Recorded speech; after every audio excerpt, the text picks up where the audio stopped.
channel. My name is Tilly and today I'm going to be filming a book haul for you all. So as you might be able to tell from my surroundings, I took full advantage of the Black Friday sales and I have been doing some book shopping and I thought I would share that with you. So my boyfriend Tim and I went to London recently, and while we were up there we did a bit of book shopping. We went to Waterstones, Piccadilly, we went to Foyles in Charing Cross, and we also went to Forbidden Planet. So we started in Forbidden Planet. So whilst we were in there, I picked up the Forbidden Planet edition of Gallant. It's really pretty. It's got beautiful edges. There's artwork underneath the dust jacket, also underneath. There's artwork on the end papers. Sorry, let me move that out of the way. Beautiful artwork. And then there's just the kind of the house on the front. I've heard really mixed things about Gallant, but I'm excited to kind of, you know, have my own view and kind of see what I think of it or what I make of it. For those of you that don't know what Gallant's about, I will read the synopsis. 16-year-old Olivia Pryor is missing 3 things: a mother, a father, and a voice. Her mother vanished all at once, her father by degrees, and her voice was a thing she never had to start with. Her only companions are the ghouls she sees and her mother's journal, which captured a mind in turmoil. So as far as I'm aware, this follows obviously Olivia, who I think from like an elderly relative who passes away, she gets the inheritance of this manor, and there's some sort of like creepy, you know, Crimson Peaks. I've never read Crimson Peaks, but that's kind of what springs to mind.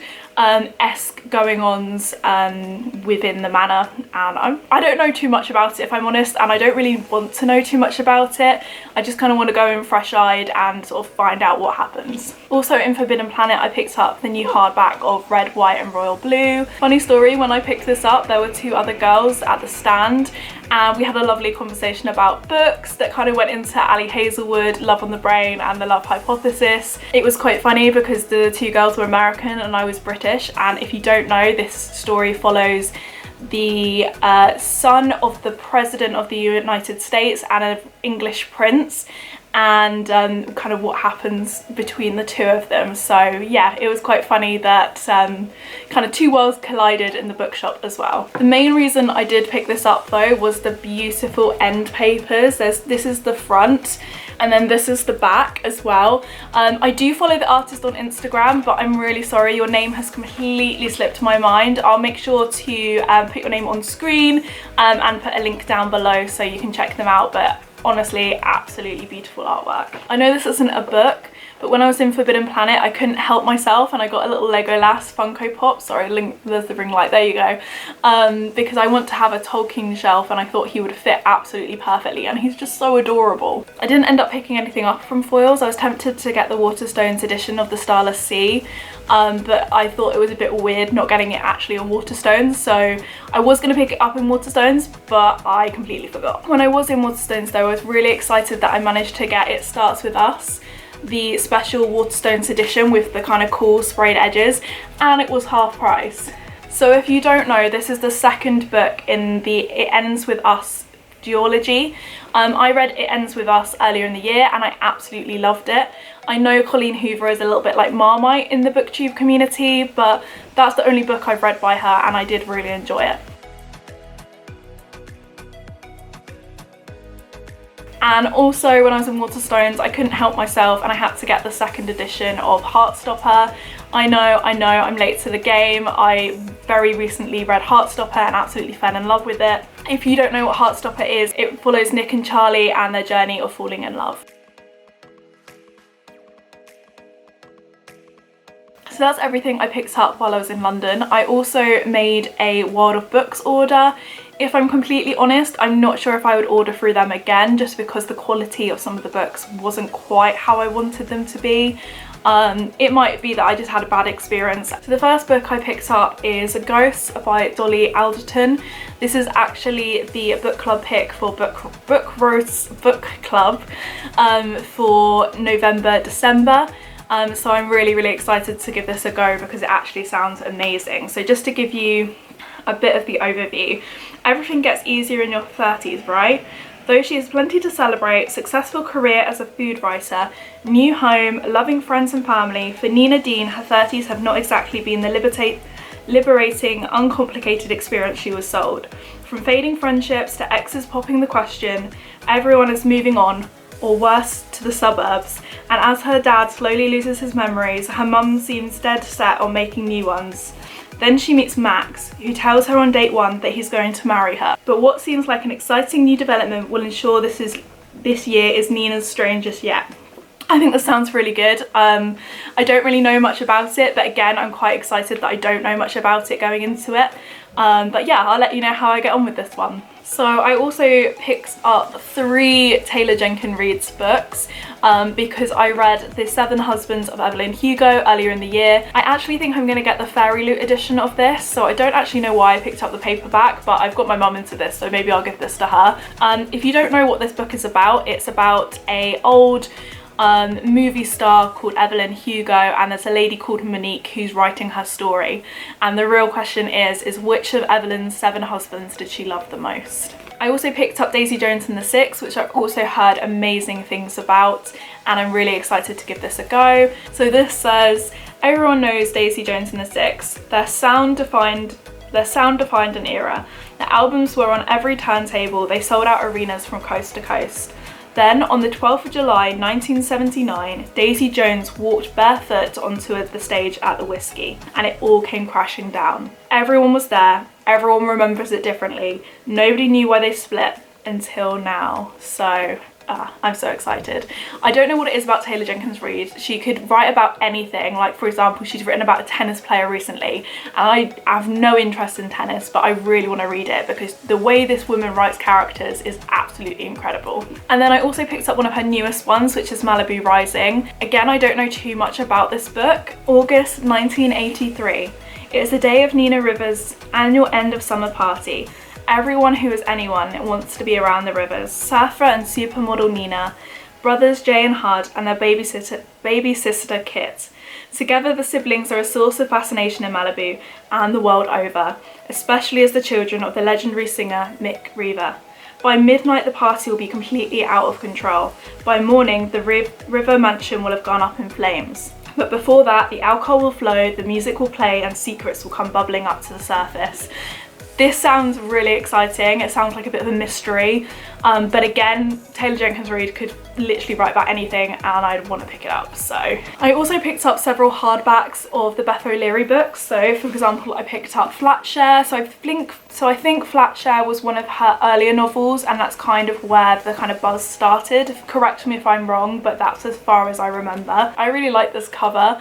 Flatshare, as far as I know, it's 2 people that share a room, but they never meet because one of them works night shifts and one of them works, you know, normal office hours. Again, don't really know much about this, but really excited to kind of give it a read and see what I think. Then I have The Switch by Beth O'Leary. So as far as I'm aware, this kind of gives me the holiday vibes, where I think it's an old lady and a younger girl swap houses and, you know, swap lives, and it's kind of off the back of that. So again, giving me the holiday vibes, hopefully a little bit Christmassy, maybe not, but again, excited to read this. And then we have The Road Trip by Beth O'Leary. To be honest, I actually don't know anything about this one. I just kind of picked it up because I've heard good things about Beth O'Leary's writing. Addie and her sister are about to embark on an epic road trip to a friend's wedding in rural Scotland. The playlist is all planned and the snacks are packed. Girls after my own heart. But not long after setting off, a car slams into the back of theirs. Ooh, the driver is none other than Addie's ex, Dylan, who she's avoided since their traumatic breakup 2 years earlier. Dylan and his best mate are heading to the wedding too, and they've totaled their car, so Addie has no choice but to offer them a ride.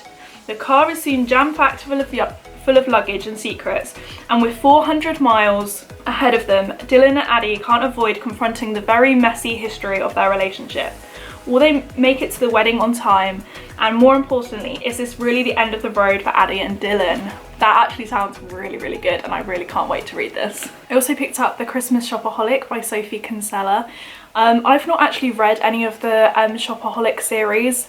It looks like Luna has come to join our haul, if you can see a little cat's tail. But yeah, I've not read any of the series before. I have watched Confessions of a Shopaholic, and I'm not too sure whether that is the same series, but I'm really, really excited. I've wanted to pick this one up for a while, and I can't wait to read it over the Christmas period. So just to give you an overview, Becky Brandon adores Christmas. It's always the same. Mum and dad hosting, carols playing, Mum pretending she made the Christmas pudding, and the next door neighbours coming around for sherry in their terrible festive jumpers. And now it's even easier with online bargain shopping sites. If you spend enough, you get free delivery. Sorted. But this year looks set to be different. Unable to resist the draw of craft beer and smashed avocado, Becky's parents are moving to ultra trendy Shoreditch and have asked Becky if she'll host Christmas this year. What could possibly go wrong? Her sister Jess is demanding a vegan turkey, husband Luke is determined that he just wants aftershave again, and little Minnie is insisting on a very specific picnic hamper. Surely Becky can deal with all of this, as well as the surprise appearance of an old boyfriend and his pushy new girlfriend whose motives are far from clear. Will chaos ensue, or will Becky manage to bring comfort and joy at Christmas? So yeah, I think this is going to be a fun Christmassy read. Then there's The Midnight Library by Matt Haig. I have been seeing this everywhere and have wanted to pick it up for a while. If I'm honest, I don't actually know too much about this one as well. Oh cute, it's got like a little date due like library tag in it. That's so sweet. Between life and death there is a library. When Nora Seed finds herself in the Midnight Library, she has a chance to make things right. Up until now, her life has been full of mystery and regret. She feels she has let everyone down, including herself, but things are about to change. The books in the Midnight Library enable Nora to live as if she had done things differently. With the help of an old friend, she can now undo every one of her regrets as she tries to work out her perfect life. But things aren't always what she imagined they'd be, and soon her choice placed the library and herself in extreme danger. Before time runs out, she must answer the ultimate question: what is the best way to live? This just sounds incredible and I can't wait. And then also from World of Books, I picked up The Bone Season. You can kind of see what I mean a little bit, like the edges are a little bit scuffed. But I've been looking for the hardback of this for ages. I just love how this is going to look on my shelves. I massively prefer hardbacks, so I've heard nothing but great things about Samantha Shannon. I can't believe I've never read any of her books before. I also really need to pick up Priory soon and give that a read. But if you don't know what The Bone Season is about, the year is 2059. 19-year-old Paige Mahoney is working in a criminal underworld of Scion, London, based at Seven Dials, employed by a man named Jackson Hall. Her job, to scout for information by breaking into people's minds. The Paige is a dreamwalker, a clairvoyant, and in her world, the world of Scion, she commits treason simply by breathing. It is raining the day her life changes forever. Attacked, drugged and kidnapped. Sorry, Luna's playing. I don't know if you can hear her. Paige is transported to Oxford, a city kept secret for 200 years and controlled by a powerful otherworldly race called the Reframe. I know that those are like fallen angels, aren't they? Or they're like part angel, part human. Paige is assigned to Warden, a Refate with mysterious motives. He is her master, her trainer, her natural enemy. But if Paige wants to regain her freedom, she must allow herself to be nurtured in this prison where she is meant to die. That just sounds incredible. I love kind of like fallen angels. I just think this has me written all over it, and I can't believe I've not read it before. So I think this is gonna have to be one of my next reads. I also ordered the rest of the ACOTAR hardbacks as I had some beautiful Dominic Weston dust jackets, and I only have a quart of Silver Flames. As you can see, it is absolutely stunning. So I've ordered the rest of the ACOTAR hardbacks. But only a few of them have arrived so far, but I thought it's still worth me showing you. So first of all, we have A Court of Frost and Starlight. This is so beautiful. And then on the back, I don't know if you're going to be able to make out, but it's got a really pretty back as well. Oh, and then of course, A Court of Silver Flames has a mountain on the back. If you've read it, you'll probably know what that means. And then this is A Court of Wings and Ruin. And then we've got the Bat Boys on the back, which I think is probably one of my favourites. I might actually display it this side. But yes, I can't wait to show you ACOTAR and ACOMAF when they arrive as well. And then just lastly, I had an Illumicrate order come through the post, and I'm pretty sure this is a Afterlight subscription that I've ordered. So yeah, let's just dive in. I'm just gonna use some scissors to break open the box. I never know what side these go. I had it upside down. I had this upside down. Okay, so exciting. So this is what we're looking like. Actually, if I pop it like that. So first of all, we have got the little spoiler card, which I'm just gonna kind of put to the side, and I'm gonna sort of dive in. I'm not sure whether this is November's Afterlight or whether it's August's, the one before, because there was a chance for me to order the previous box as well, and I kind of snapped at the chance when I saw what book it was, so I'm very excited.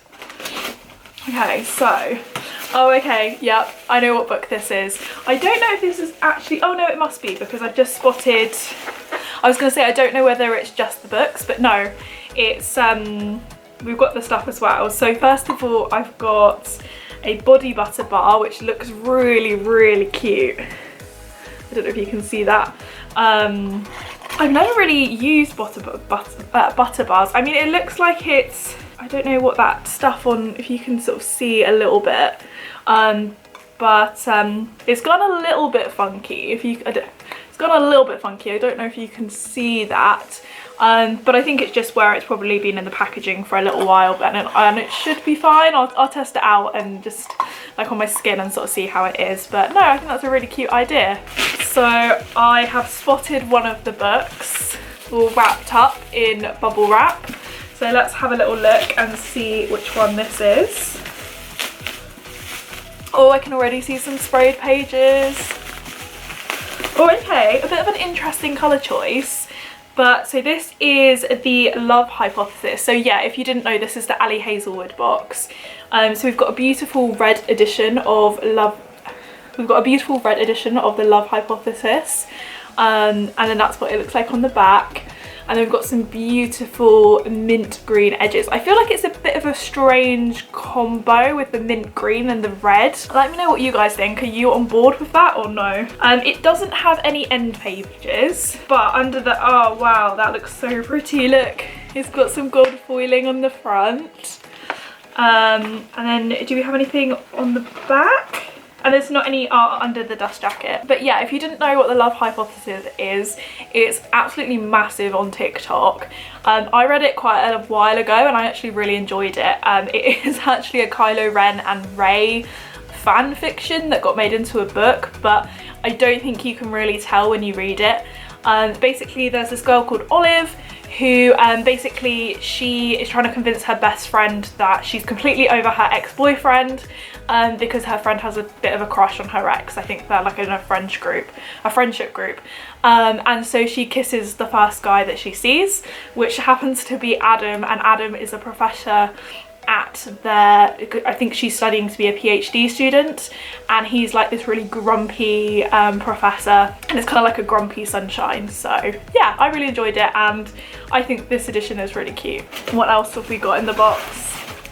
So this is the other book, and you might be able to guess because it's got some clear bubble wrap this time. So let's dive into this one. Luna has come to, you might just be able to see her little ears, she's come to investigate as well. Okay, so we've got Love on the Brain by Ali Hazelwood. And I'll admit I didn't enjoy this book as much as the Love Hypothesis. I found that it was very, very similar in a way that it's kind of that, you know that meme where it's like, I'll copy your homework but just make it slightly different.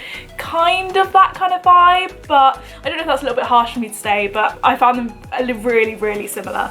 I prefer the colours of this because, so yeah, this is the front, the back, and then we've got some like pinky sprayed edges, and I just feel like the colours maybe go a little bit better.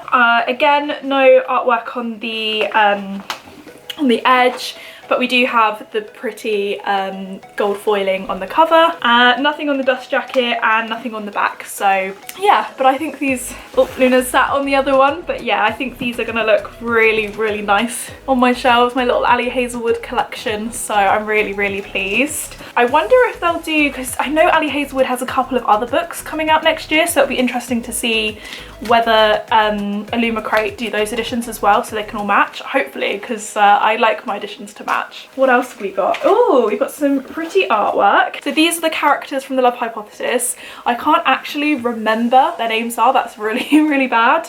But I do really like the main character in, did I say Love Hypothesis? Love on the Brain. I can't remember what their names are though, but I think this is really pretty. And this is the author letter as well, so I will give that a read. Then last but no means least, we've got this really pretty box which says The Science of Love, Experiments of the Heart, and that's what the back looks like. And yeah, you just open it up and it's one of those kind of like secret boxes, so you could kind of put that on your shelves. I mean, it doesn't necessarily look like a book, but I think it's quite cool. And you could store, what could you store in here, like bookmarks, or you could all your artwork from Illumicrate. So oh yeah, that would fit quite perfectly. So I'm sure I'll find a use for this. And that is everything out of the Illumicrate box. I do have the November Afterlight coming soon, so I will probably do an unboxing for you guys on that one. So yeah, if you've made it to the end of this video, please leave me a comment down below. If you don't know what to comment, maybe leave me an emoji of the money with the flappy wings, and make sure to subscribe so you can catch my next video. Thanks for watching. Bye!